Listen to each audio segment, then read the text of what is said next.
Lawmakers are talking about solutions to the state's shortage of childcare options.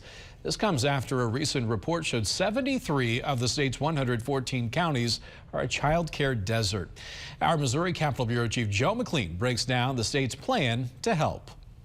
Even before this session began, we were hearing from both Republicans and Democrats that access to childcare is one of the biggest issues affecting the state's workforce, with much of the state still having little to no access to a provider.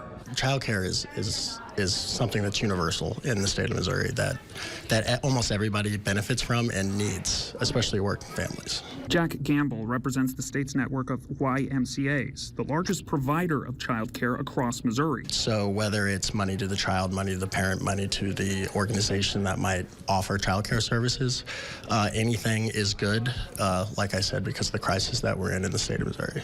According to industry group Childcare Aware of Missouri, nearly 2/3 of the state's counties are considered a childcare desert, meaning they have no childcare providers or 3 times as many kids under 5 as available childcare spots.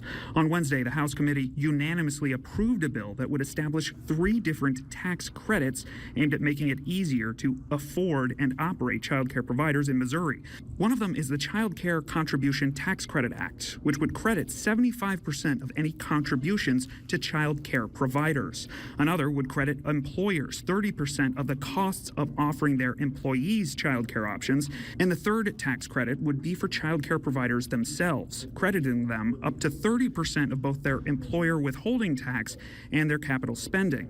Sponsors say these credits will help activate more of Missouri's workforce, much of which have few, if any, options. The cost of child care is so high that it doesn't make sense for both parents to work, and that parent may want to work. According to the House Republican leadership, this measure is likely one of the first pieces of legislation that the House will advance to the Senate this session, expected to get a vote next week. In Jefferson City, Joe McLean, WGEM News.